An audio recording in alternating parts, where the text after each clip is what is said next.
à tous, alors quand on manque de place sur son PC, on a deux possibilités principales pour ajouter de la place. Donc on a déjà la possibilité externe, donc via un disque dur externe. Généralement il se branche par un port USB, donc il y a deux normes, l'USB 2 et l'USB 3. Donc il faut prendre un disque dur externe adapté à vos prises. La deuxième possibilité est d'installer un disque dur interne. Donc généralement, on est en présence de deux normes.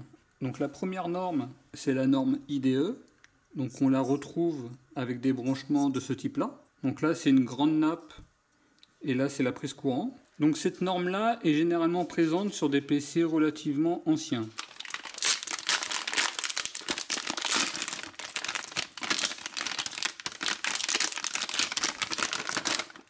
Donc sur des PC plus récents, on est sur la norme SATA. Et on reconnaît la forme via ces prises-là. Donc là, un disque dur IDE et là, un disque dur SATA. Et après, en taille et en fixation, ce sont le même type de disque dur. Bien entendu, les disques SATA seront plus rapides que les disques IDE. Et ils ont aussi la particularité d'être plus facilement identifiables par le PC. Par exemple, ici, vous voyez, il y a des petits cavaliers à déplacer. Donc ces petits cavaliers permettaient de mettre le disque dur en maître ou en esclave. Maintenant, sur les nouveaux disques durs, on n'a plus besoin de faire cela.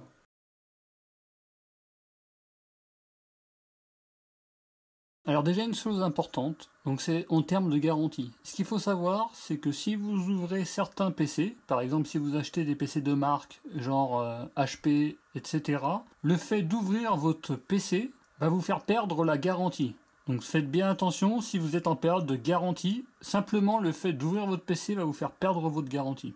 Donc réfléchissez bien, et sinon privilégiez plutôt des disques durs USB.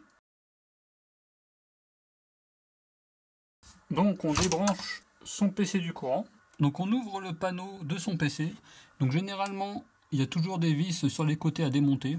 Donc là on voit, c'est un système assez simple, je peux dévisser à la main. Donc vous, il vous faudra peut-être des tournevis pour pouvoir dévisser les différentes vis.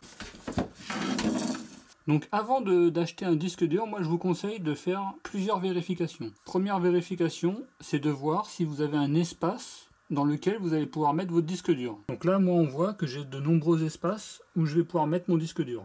Ensuite, il va falloir vérifier que vous avez un petit connecteur courant disponible pour pouvoir alimenter votre disque dur. Donc toujours avant de toucher votre PC, il va falloir retirer l'électricité statique sur vos mains. Donc moi ce que je vous conseille, c'est vous touchez le boîtier comme ça, avec les deux mains, vous touchez le boîtier afin de retirer l'électricité statique que vous pouvez avoir. Bon, déjà la première chose à faire, c'est de voir si vous avez une alimentation disponible. Donc généralement ce que vous pouvez faire, c'est suivre simplement la prise courant que vous avez sur d'autres disques durs. Là par exemple, ici vous voyez sur un autre disque dur j'ai une prise courant. Donc là par exemple j'ai une prise courant disponible. Là par exemple j'en ai une autre.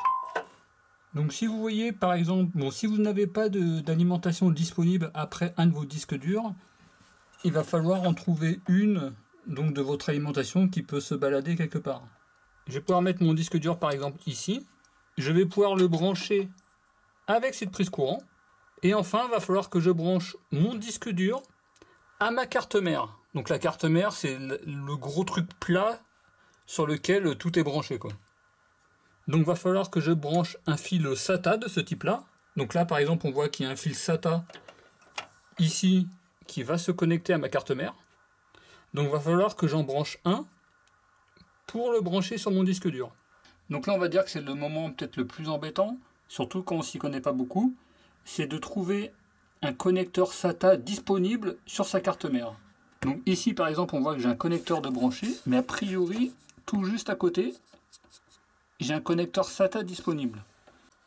Donc le plus simple dans ce cas-là, c'est toujours regarder la notice de votre carte mère et de voir où sont situés les différents connecteurs SATA. Et comme ça, vous allez pouvoir les repérer facilement. Donc là, a priori, j'ai un connecteur SATA que je vais essayer d'atteindre. Voilà.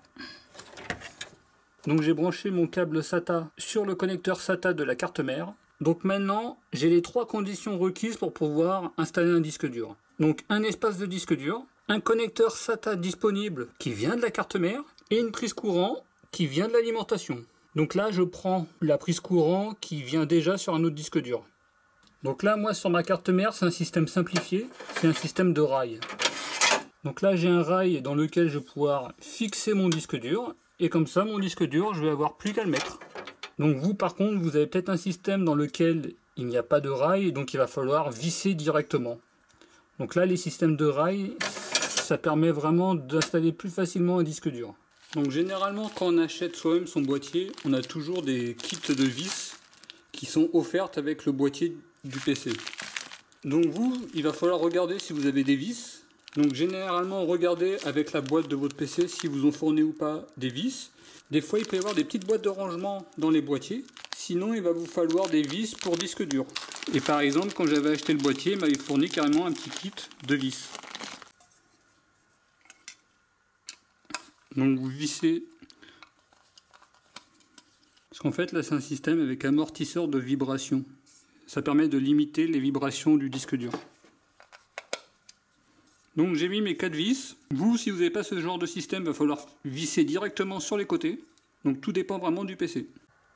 Donc je glisse mon disque dur. Et voilà, il se clipse tout seul. Donc je branche mon câble SATA. Voilà. Et je branche mon câble courant. Et voilà. Donc en termes de branchement, c'est les deux seules choses à faire. Câble SATA, câble courant. Donc là, normalement, vous pouvez refermer votre PC, tout ça. Moi, je ne vais pas le faire parce que je vais voir si ça marche bien. Donc je remets le courant. Et j'allume le PC.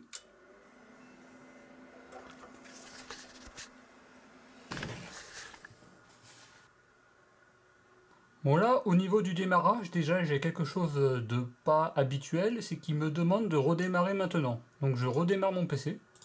Bon déjà, si je regarde mes disques durs, j'ai aucune modification. J'ai vraiment les disques durs que j'avais habituellement. Donc là on voit que je manque quand même cruellement de place. Donc pour l'instant, mon disque dur, je ne le vois pas. Donc ce qu'il faut faire, c'est qu'il faut aller ici dans Ordinateur, clic droit, Gérer. Donc ici on va dans Gestion disque dur. Et là, j'ai un message qui apparaît. Vous devez initialiser un disque dur avant que le gestionnaire de disque dur logique puisse y accéder.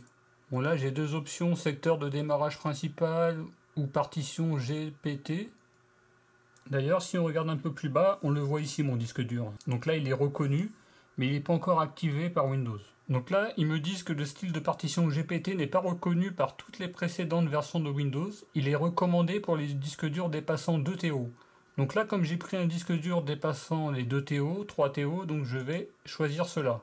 Donc là, je fais OK. Donc on fait un clic droit ici, et on fait Nouveau volume simple.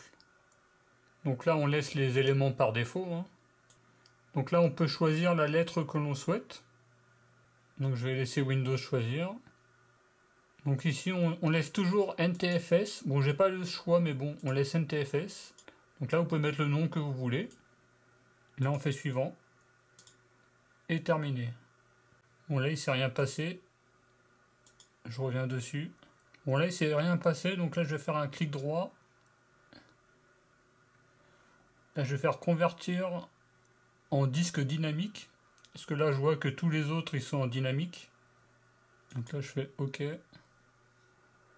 Étrange, c'est qu'il ne me met pas la lettre. Et là maintenant, le nouveau disque dur, il est apparu, il est là. Donc là, on voit mon nouveau disque dur, donc il est disponible. Donc finalement, maintenant, il est bien disponible, il est là. Donc je vais redémarrer le PC quand même pour voir. Donc voilà, j'ai redémarré le PC. Et là, on voit que ma lettre, elle apparaît bien ici. Donc je vais faire une copie pour voir s'il marche bien.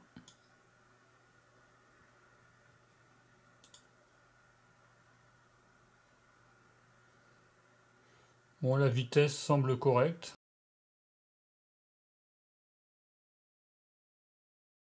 Donc voilà, on voit que c'est pas trop compliqué d'installer.